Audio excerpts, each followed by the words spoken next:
오늘 우리에게 주시는 하나님의 말씀은 출애굽기 15장 22절에서 27절까지 말씀입니다.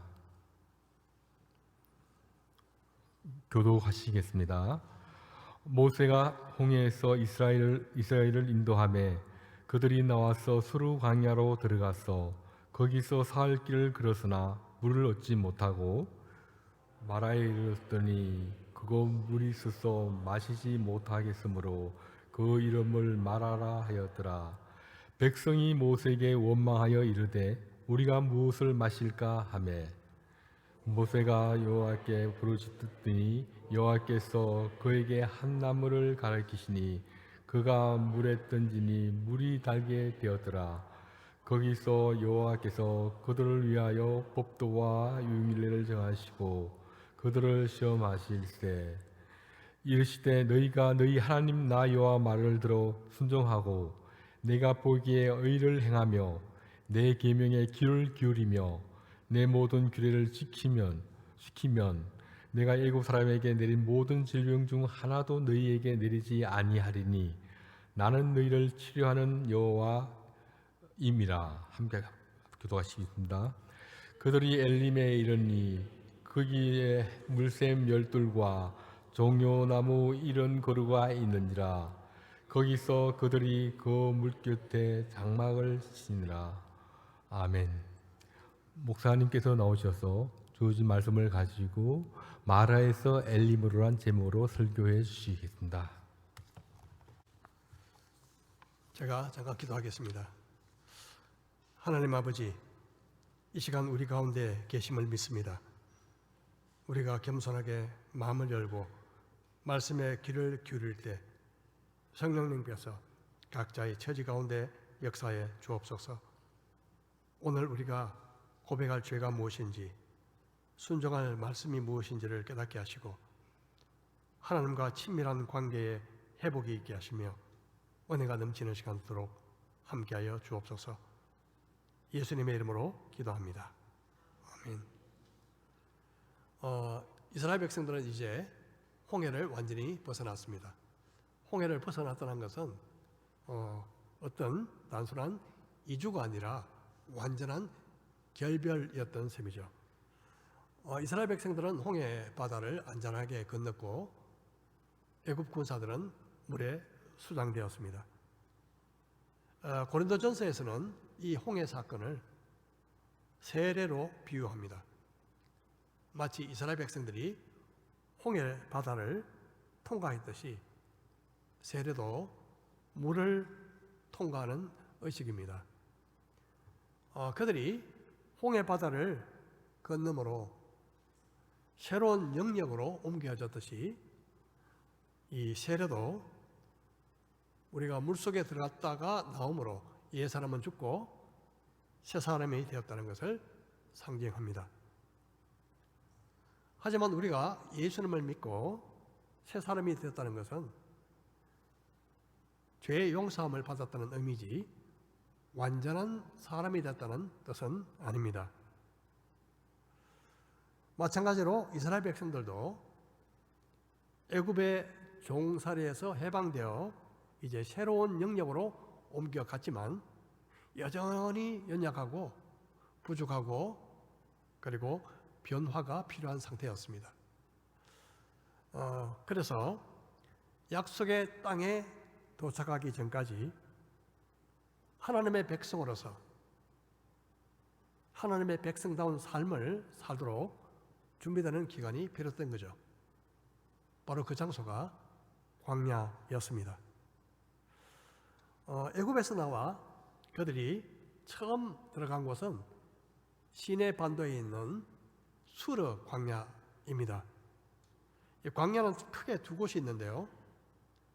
하얀색으로 표현된 약간 북쪽에 광야가 있고 아래쪽에 광야가 있죠. 다시 말하면 이스라엘 쪽 광야와 이집트 쪽 광야가 있습니다. 이스라엘 광야는 바로 베르세바 남쪽에 있는 네게브 광야가 있고 약간 북쪽에 유대 광야가 있죠.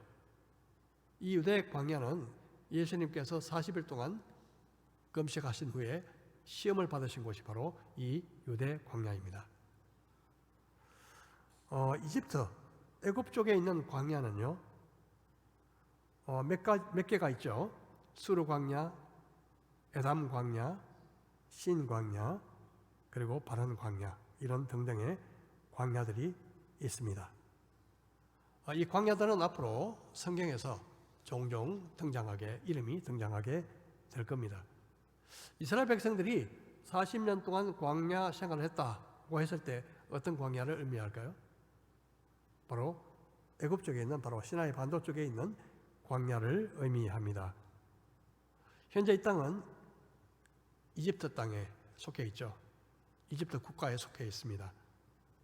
1967년 6.1 전쟁 때 이스라엘이 이집트로부터 이곳을 빼앗았다가 캠프 데이비드 협정에 의해서 1982년 다시 이집트로 돌려줬기 때문에 현재는 이집트 소유입니다. 우리가 광야라고 하면 그냥 허허벌판으로 생각하기가 쉽죠. 광야는 그야말로 혹독한 곳입니다.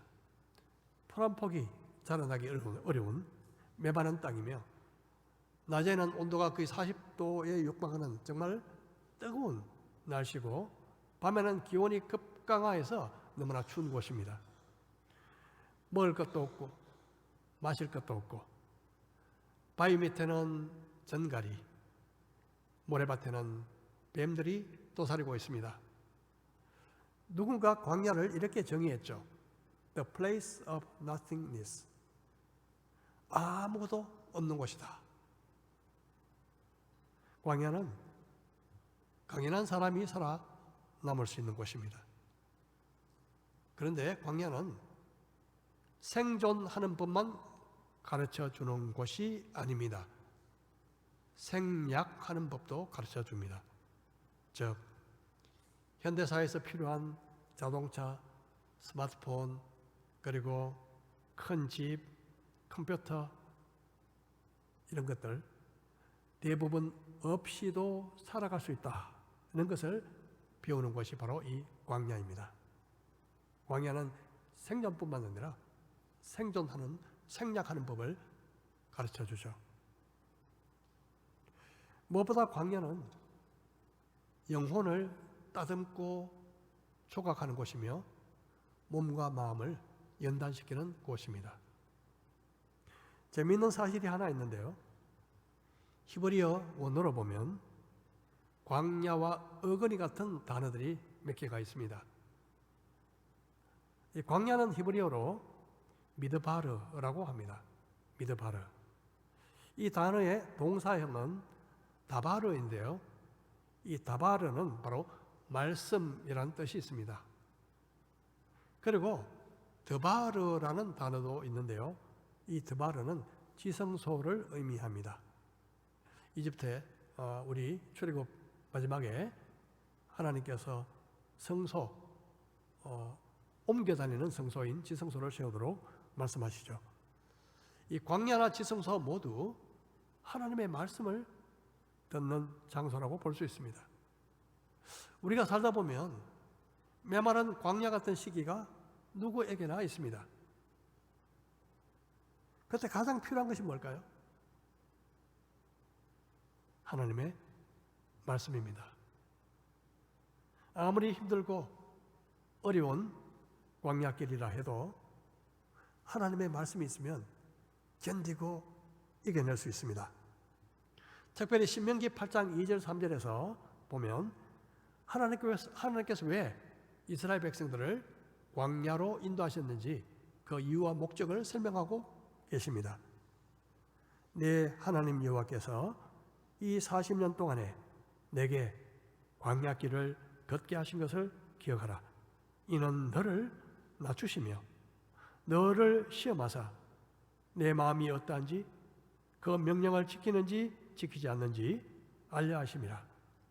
너를 낮추시며 너를 줄이게 하시며 또 너도 알지 못하며 내 조상들도 알지 못하던 만나를 내게 먹이신 것은 사람이 떡으로만 사는 것이 아니요 여호와의 입에서 나오는 모든 말씀으로 사는 줄을 내가 알게 하려 하심이니라. 보십시오. 광야, 저 미드바르의 그 길을 걷게 하신 목적이 무엇이었나요? 바로 말씀, 즉 다바르로 사는 줄을 알도록 하기 위해서라고 하나님은 말씀하십니다. 어떤 면에서 이 광야는 말씀을 잘 들을 수 있는 장소, 최적의 장소죠. 현대사회의 그 복잡하고 분주함, 온갖 소음으로부터 바로 자유로운 곳이 바로 광야입니다. 뿐만 아니고 하루가 멀다 하고 급변하는 현대 사회와 달리 마치 시간이 정지된 것처럼 고요한 곳이기도 합니다. 주변이 고요할수록 하나님의 말씀이 더 크고 분명하게 들리는 법이죠. 광야는 목마른 사슴처럼 하나님을 간절하게 갈망하게 되는 장소입니다. 그래서 다윗이 사울 왕을 피해 광야에 있을 때, 유대 광야에 있을 때 이런 시를 남겼습니다. 하나님이여, 주는 나의 하나님이시라. 내가 간절히 주를 찾되 물이 없어 마르고 황폐한 땅에서, 광야에서 내 영혼이 주를 갈망하며 내 육체가 주를 앙모하나이다. 이전에 무슨 중대한 그 삶에 문제가 생기면요, 종종 기도원을 찾아가기도 했습니다. 기도원은 보통 도심에서 많이 떨어져 있죠. 현대식 광야 시설 같다고 할까나요? 만일 여러분 지금 광야 같은 삶에 처해 있다고 생각하신다면 어떻게 해야 될까요? 더욱 하나님의 말씀에 귀를 기울여야 합니다. 광야에서 벗어나기 위해서 애쓰기보다 하나님께서 이 상황 속에서 무엇을 말씀하시는지 말씀을 달라고 기도하고 기다려야 하는 거죠. 이스라엘 백성들이 광야길을 걷게 하신 이유, 아까 그 말씀에 보면요, 첫 번째는 우리를 낮추기 위해서 그렇다고 말씀하십니다. 우리를 낮추기 위해서. 사람들은 낮아질 때 이 숨겨진 본심이 드러나기 마련입니다. 하나님은 종종 우리를 낮추셔서 우리의 본심을 드러내기를 원하십니다. 하나님께서 모르셔서 그렇게 하시는 것이 아니라 우리 스스로 깨닫도록 하기 위해서입니다. 나의 진정한 모습이 과연 어떤지. 시편에서 이렇게 말씀합니다. 시편 66편 10절에 하나님이여, 주께서 우리를 시험하시되 우리를 단련하시기를 은을 단련함 같이 하셨으며 우리를 끌어 그물에 걸리게 하시며 어려운 짐을 우리 허리에 메어 두셨으며 사람들이 우리 머리를 타고 가게 하셨나이다. 우리가 불과 문을 통과하였더니 주께서 우리를 끌어내사 풍부한 곳으로 들이셨나이다. 하나님께서 우리를 낮추시는 방법이 여러 가지가 있는데요, 그 중에 하나가 그물에 걸리게 하시는 것입니다. 여러분, 그물은요, 새들을 잡기 위한 도구죠. 때로는 우리가 도무지 벗어날 수 없는 환경 속에 꼼짝없이 갇힐 수가 있습니다. 적대적인 사람들에게 둘러싸일 수도 있고요, 심지어 요셉처럼 억울하게 감옥에 들어갈 수도 있습니다. 내 잘못 때문이 아니라 종종 하나님께서 특별한 목적을 가지고 그렇게 인도하시는 때가 있습니다. 때로는 내가 감당하기 버거운 무거운 짐을 내게 매게 하실 수도 있고 사람들로 나의 머리를 타고 가게 하실 수도 있습니다. 사람들이 나의 머리를 타고 간다. 이것은 사람들로부터 나의 자존심이 짓밟히고 심한 수치와 고통을 당하는 것을 의미합니다. 최근에 무명이라는 영화를 아내와 같이 감명 깊게 본 적이 있습니다. 일제 강점기 때 이 조선 사람들을 사랑해서 조선에 복음을 전하러 온 일본인 선교사 두 사람의 이야기입니다. 이 중 첫 번째, 노리마츠 마사야스. 이 선교사는요, 조선의 국모가 무참하게 살해되었다는 그 소식을 듣고 너무나 마음이 아파서 속지 않은 마음으로 주변의 만류에도 불구하고 조선에 온 일본인 개신교 첫 선교사였습니다. 그리고 오다 나라지 선교사가 있습니다. 그는 절에 성녀로 살다가 복음을 듣고 회심한 후 이 노리마츠가 세상을 떠난 후 그 뒤를 이어 조선에 왔습니다. 이들은 모두 조선인들로부터는 나라를 빼앗은 일본인이라는 이유로 미움받고 일본 경찰로부터는 한국의 독립을 돕는 배반자로 낙인 찍혔습니다. 이 때문에 오다 나라지 선교사는 경찰에 붙잡혀서 심한 고문을 받기도 합니다. 노리마츠의 부인 스네코는 성도를 섬기기 위해서 돈이 없자 그 당시 가장 소중하게 여겼던 자신의 머리카락을 잘라서 살을 샀던 그런 분이십니다. 하지만 마침내 영양실조로 병에 걸려 네 남매를 남겨두고 그 부인은 세상을 33세의 나이로 세상을 떠납니다. 10여 년 뒤에 이 노리마츠도 병에 걸립니다. 결핵에 걸려서 결국 유언대로 아내가 묻힌 수원에 있는 오늘날 동신교회라고 있는데요. 그 뒤뜰에 묻히게 됩니다. 오다 나라치 선교사도 복음을 전하면서 이 조선의 독립을 주장하고 신사참배를 거부하다가 추방됩니다. 그런데 그 영화의 마지막 장면에서 해설자가 남기는 대사가 제 마음속 깊이 감명을 주었습니다. 예수님이 하나님과 우리를 이어주는 다리가 되셨듯이 이 일본인 선교사들은 복음으로 한국과 일본을 이어주는 다리가 되었다는 거죠. 그리고 다리는 밟히기 위해서 존재한다. 그렇게 말했습니다. 그렇습니다. 그들은 수치는 우리에게, 영광은 하나님께 라는 모토를 가지고 복음을 위해서 기꺼이 짓밟히는 삶을 감내했습니다.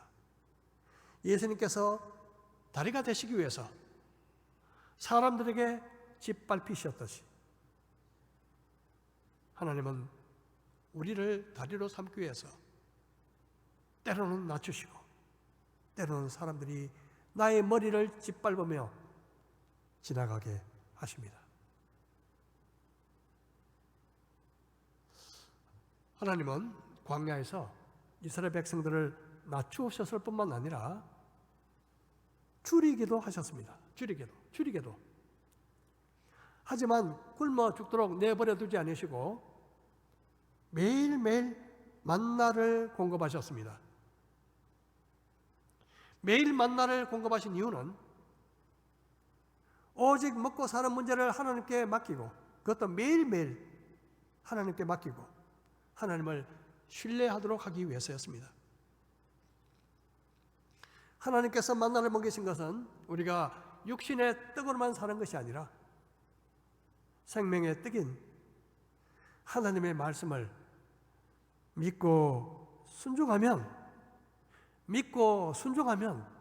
광야에서도 살아갈 수 있다는 것을 알게 하려 하시는 것이었습니다.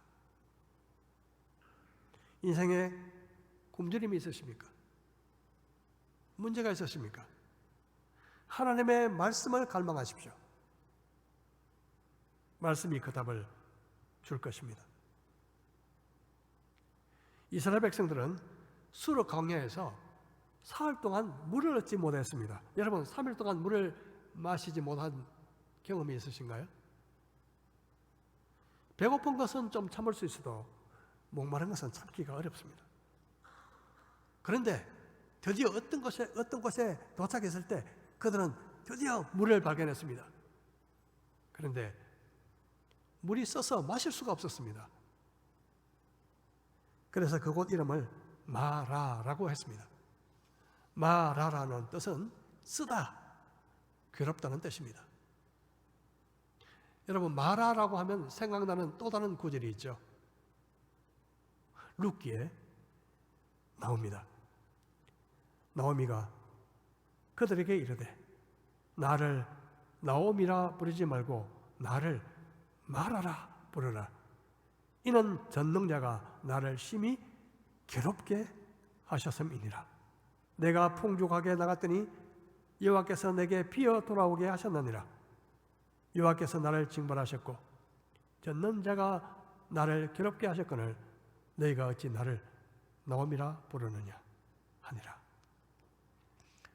흉년을 피해 고향 베들레헴을 떠나 이방 땅 모압으로 이주했던 나오미는 그곳에서 남편도 죽고 두 아들도 죽었습니다.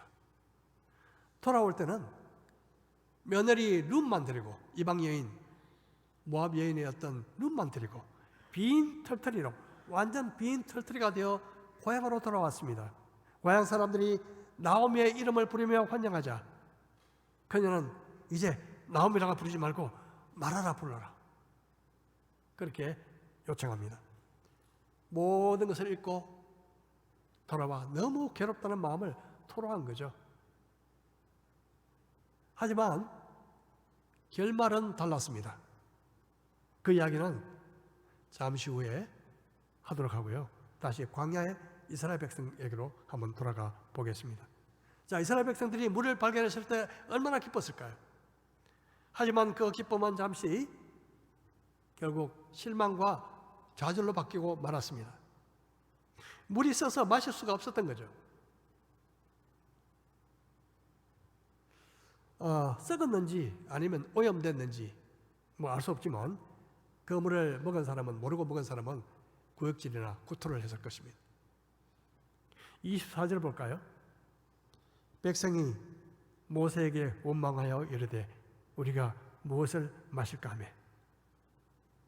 이스라엘 백성들이 여러분 홍해 바다를 건넜을 때 기쁘게 찬송을 들었죠. 며칠 전에요? 3일 전에. 찬송이 원망으로 바뀌는 시간은 3일이었습니다. 힘든 상황을 만나자 그들은 금방 원망과 불평을 쏟아냈습니다. 그들의 믿음의 분량은 3일. 3일 전에 그들은 이렇게 노래했습니다. 여호와는 우리의 힘이시요 우리의 노래시요 우리의 구원이시로다. 춤추며 찬양했죠. 3일 전에. 사실 이스라엘 백성들의 모습은 바로 우리의 모습입니다. 우리가 뭐 별반 다를까요?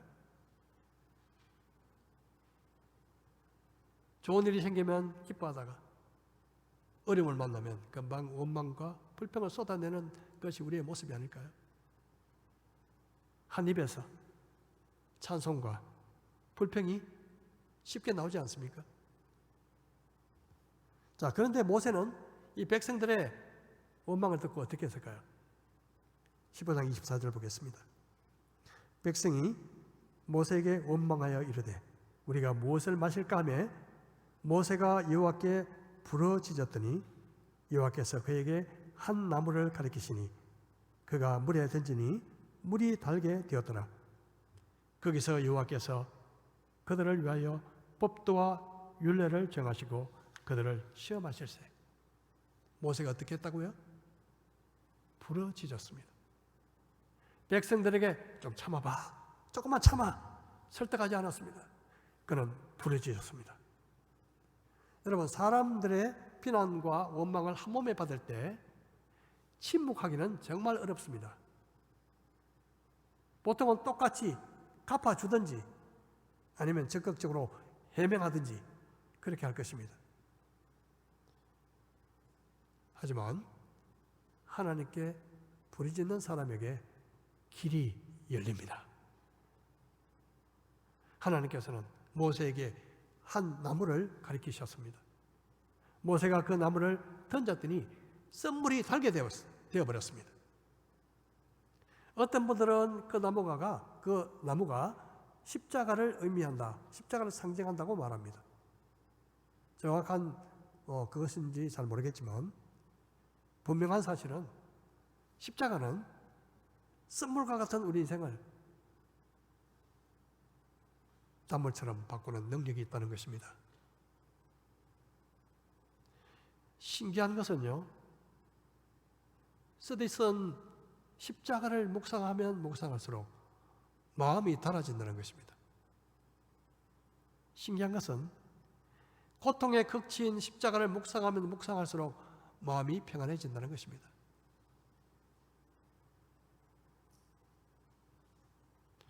어떤 분들은 이 썬물이 단물로 바뀌게 된 이 놀라운 기적을요, 예수님의 가나 혼인잔치에서 물이 포도주로 바뀐 그 사건과 서로 비교하기도 합니다.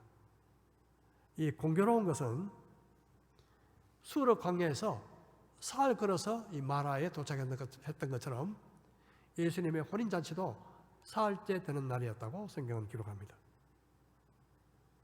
중요한 것은 썬물이 되고 썬물이 단물이 되고 맹물이 포도주가 된 것은 질적인 변화죠. 이 변화의 주인공은 하나님이십니다. 하나님만이 그 일을 하실 수가 있습니다. 하나님이 내 인생의 주인이 된다면 썬맛 같은 인생이 단맛으로, 맹물 같은 인생이 포도주 같은 향기로운 인생으로 바뀔 수 있다는 것입니다. 200년 전 영국 옥스퍼드 대학의 한 강의실에서 시험이 한창 진행 중이었습니다. 칠판에 이런 문제가 적혀 있었습니다. 예수님이 물로 포도주를 만든 기적에 담긴 종교적이며 영적인 의미를 서술하시오. 여러분 어떻게 기록하시겠습니까? 대단히 문제가 어렵지 않습니까? 예수님이 물로 포도주를 만든 기적에 담긴 종교적이면서도 영적인 의미.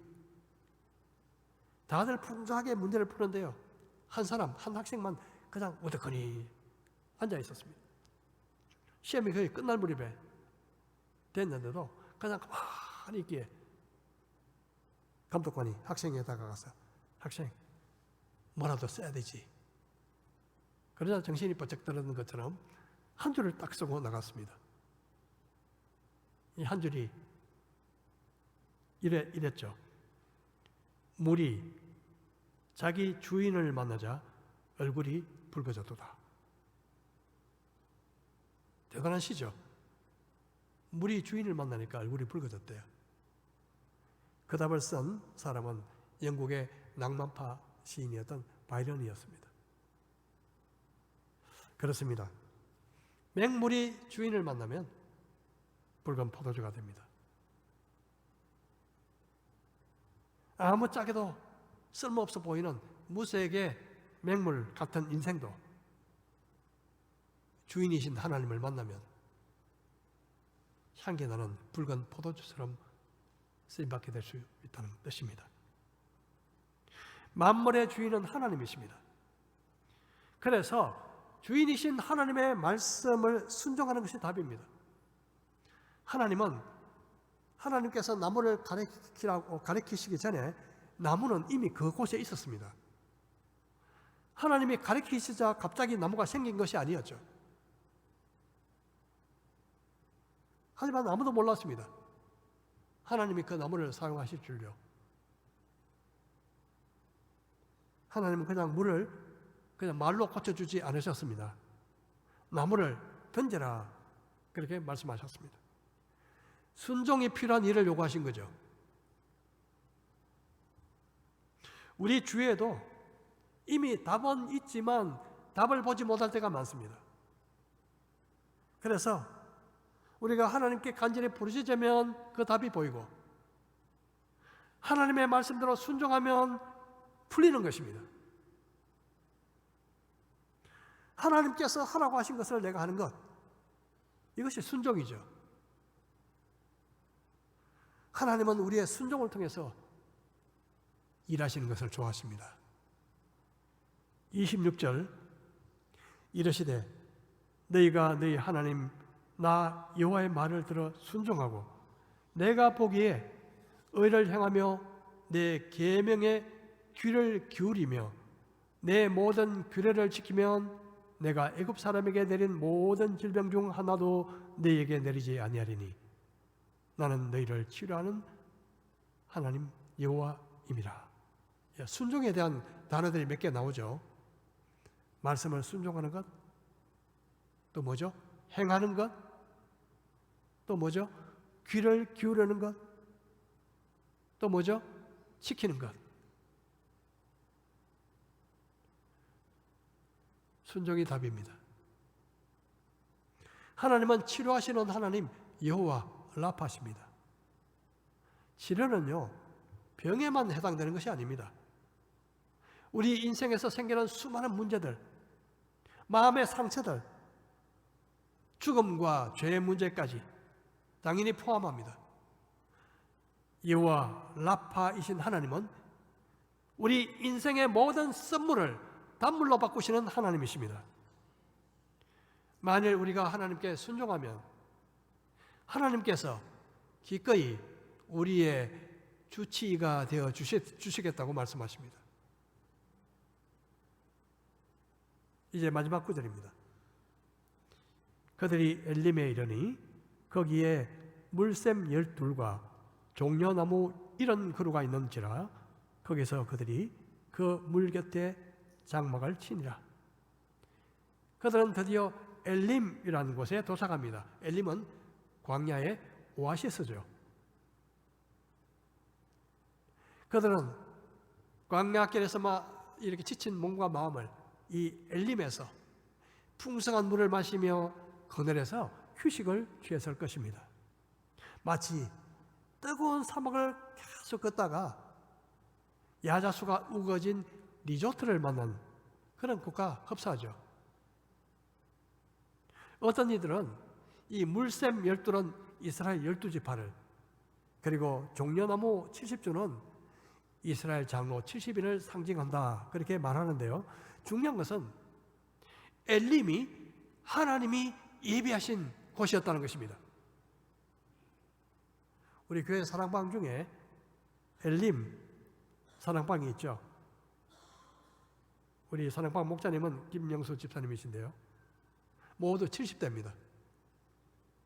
인생의 쓴맛, 단맛, 마라의 쓴물 다 경험하신 분들이 모여서 이제 남은 생애를 오아시스 같은 인생을 살았으면 좋겠다, 그런 소망으로 제가 정확한지는 잘 모르겠지만요, 그렇게 엘림이라는 이름을 지으신 것 같습니다.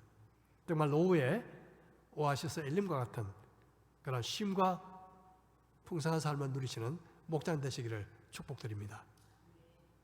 자, 그런데 한 가지 잊기 쉬운 사실이 하나가 있습니다. 여러분, 썸물이 단물로 바뀌었던 이 마라에서요, 엘림까지, 풍성한 오아시스가 있던 엘림까지 거리가 얼마쯤 되는지 아십니까? 성경학자들은 대충 17km 정도 된다고 이야기합니다. 자전거 타고 가면 한 1시간, 걸어가도 한 4-5시간 정도 걸으면 되죠. 한번 생각해 보십시오, 여러분. 이스라엘 백성들이 마라에 도착해서 물이 없다, 물이 있어서 못 마시겠다, 아우성치고 모세에게 원망하고 있을 때 바로 코앞에 엘림이 있었습니다. 조금만 걸어갔으면 됐죠. 하나님께서 그들을 위해서 풍성한 것을 예비해 두셨지만 백성들은 그것을 모르고 모세를 원망했습니다. 이것이 우리의 모습일 수 있습니다. 하나님의 예비하심은 완벽합니다. 그런데 우리는 언제나 코앞의 현실만 보기 때문에 하나님의 예비하심을 보지 못한 채 원망합니다. 큰일 났어. 이거 안 돼. 이제 끝났어. 코앞에 엘림이 있는데도 불구하고 그렇게 불평, 불만을 쏟아내기가 쉽습니다. 이제 아까 제가 말씀드렸던 나오미, 모압에서 이방 땅으로 갔다가 다시 고향 땅 베들레헴 땅으로 남편도 죽고 두 아들 죽고 다 잃어버리고 이방인 며느리 오직 룻과 함께 빈 털터리로 돌아왔던 그 장면을 여러분 한번 상상해 보십시오. 얼마나 정말 괴로웠겠습니까? 나오미는 아까 말씀드린 것처럼 고향 사람들이 야, 이가 나오미 아니야? 나오미. 그러니까 마라로 불러라. 나오미는 기쁨이란 뜻이거든요. 기쁨이 아니야. 괴로워. 이제 괴로운 일만 남았다고 나를 마라라 불러라고 그렇게 요구했죠. 그런데 말입니다. 놀라운 반전이 일어나죠. 고국을 떠나 누구 이야기일까요? 룻의 이야기입니다. 이방인 여인 룻. 고국을 떠나 전혀 알지 못하던 백성 이스라엘. 왜 왔겠어요? 순종하는 마음으로. 오직 순종하는 마음으로 시어머니 나오미를 따라간 룻, 이방인 며느리 룻, 그들을 통해서 주실 하나님의 놀라운 선물이 기다리고 있었습니다. 룻이 하나님의 인도하심으로 보아스라는 사람과 결혼해서 아들을 낳게 된 거죠. 더 놀라운 사실은요, 그 아들의 손자가 후일에 이스라엘의 왕이 될 다윗이었습니다. 그리고 더 놀라운 사실은 그 다윗의 후손으로 메시아이신 예수 그리스도가 태어나시게 될 것이라는 사실이죠. 나오미가 이 사실을 몰랐던 게 다행이라고 생각합니다. 아마 알았다면요, 너무 놀래가지고 심장마비로 아마 세상을 떠나지 않았을까. 며느리 룻의 순종을 통해 마라 같은 인생을 살았던 나오미의 인생이 엘림 같은 오아시스로 만드신 분, 하나님이십니다. 저와 여러분도 이런 축복을 누릴 수 있기를 축복합니다. 며느리 룻이 아들을 낳자 동네 여인들이 이렇게 축복합니다. 마지막 구절, 룻기 4장 14절 좀 올려주실까요? 여인들이 나오미에게 이르되 찬송할지로다. 여호와께서 오늘 내게 기업 물을 자가 없게 하지 아니하셨도다. 이 아이의 이름이 이스라엘 중에 유명하게 되기를 원하노라. 이는 내 생명의 회복자이며 내 노년의 봉양자라. 곧 너를 사랑하며 7 아들보다 귀한 내 며느리가 낳은 자로다 하니라. 하나님이 하시는 일은 언제나 놀랍습니다. 우리의 인생 중에도 마라 같은 쓴 순간이 다가올 수 있습니다. 혹시 아니면 지금 마라 같은 쓴맛을 계시고 맛보고 계신 분도 계실 수 있습니다. 전혀 마실 수 없는 썬물, 탄한 목마름, 미로에 갇힌 듯 절망적인 그림자가 드리우고 감당하기 어려운 짐이 제 어깨에 올려지고 사람들이 나를 이상하게 취급하고 그 때문에 오는 수치와 고통, 서러움, 그런 순간들이 있습니다. 이때 우리는 종종 그렇게 하죠. 하나님, 왜 이렇게 하십니까? 왜 이렇게 하십니까? 여러분, 이런 순간에 원망하고 불평하기보다 끝까지 하나님을 신뢰하며 순종해야 합니다. 그것이 바로 오늘 이 사건에서 우리에게 가르쳐주는 교훈입니다.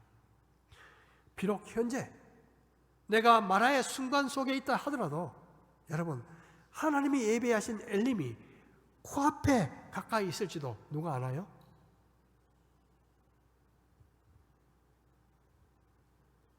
하나님께서는 우리가 물과 불을 통행한 후에 엘림 같은 풍부한 곳을 예비하고 계십니다.